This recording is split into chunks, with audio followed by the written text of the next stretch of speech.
Pasok na po mga suki. Welcome po dito sa aming UH Mango Corner. Sobrang dami namin mangga dito. Fresh from the mango capital of the Philippines, ang Guimaras. Uy, grabe sa tabi sa mga mangga dyan, Miss Suzy. Yes. At ito ang bida sa celebration nilang ng Manggahan Festival. Oh, yan. Nako, Anli Mangga, Anli Saya tayo ngayong umaga. Yes. Chef JR, mukhang nakarami ka na. Maayong aga, Chef. Happy Manggahan Festival! Happy Mangga Festival! May kain na rin kami ni Win. Maayong aga sa inyo dyan, beautiful ladies. Maayong aga, beautiful people of the Philippines. Sending good vibrations straight here from the mango capital of the Philippines, Guimaras. Sakto-sakto sa music. At ito mga kapuso, nakikita nyo, yung mga kapuso natin dito sa gilid, tuloy-tuloy pa rin ang kanilang paglapang sa mangga dahil mangga, eat all you can lang naman mga kapuso. Pwede po kayong pumunta dito from 9 a.m. hanggang alas 4 po. Tapos, 100 pesos lang yung registration. Sa loob ng 30 minutos, pwede nyong kainin lahat ng manggang mauubos ninyo. Habang yung mga kasama natin dito, marami pa kayong pagpipilian dyan. At sabi nga natin, total, nandito na lang din naman yung inyong food explorer. Magluluto na rin tayo ng isang putahe na I'm sure familiar pa rin yung marami sa atin. Pero nilagyan lang natin ng ibang atake using local ingredients. We will be cooking for this morning pork ginamos. So yung ginamos po nila dito mga kapuso is like yung parang bagoong natin. Alamang actually. Pero siya nakabuo yung itsura niya. Yung alamang kasi natin normally loose pa rin siya, di ba? So at least yan, para siyang parang bar yung itsura niya. So we have our pork here. Gigisa lang natin ng kaunti.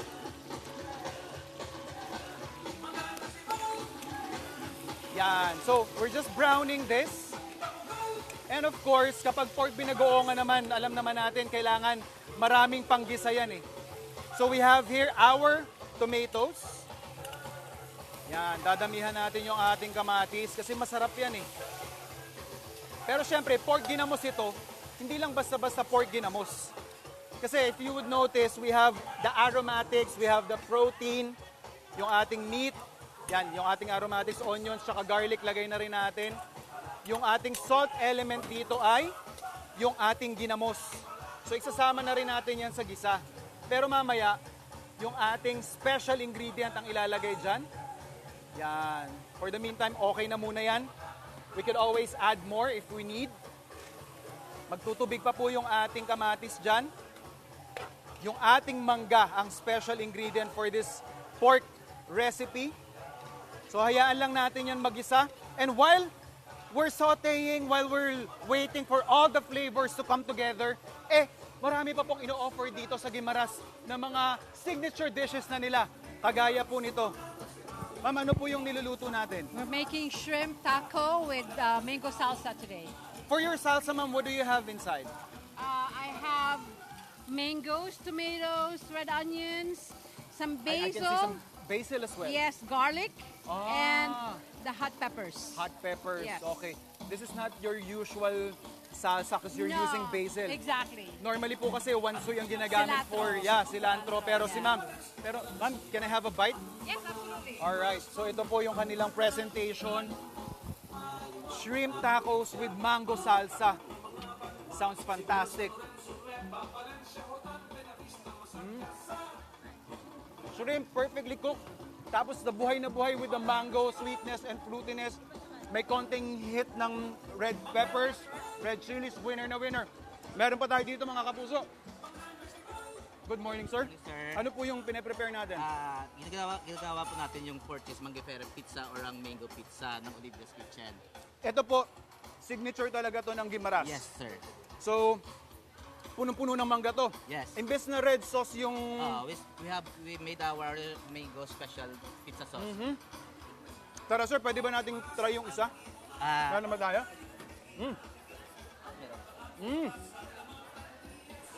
Presentation-wise, ang ganda Ayan, may pakuan pa. Pwede ba nating pupunitin ko na to sir Oo. Siyempre, isi-slice nila to. Pero dahil hindi ako makapag-antay na bata at mainit talaga, yun Woo!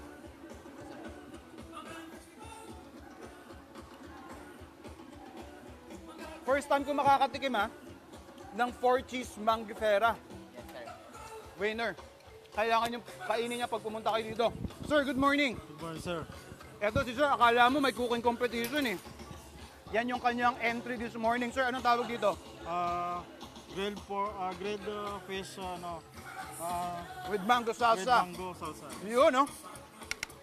Mango salsa talaga.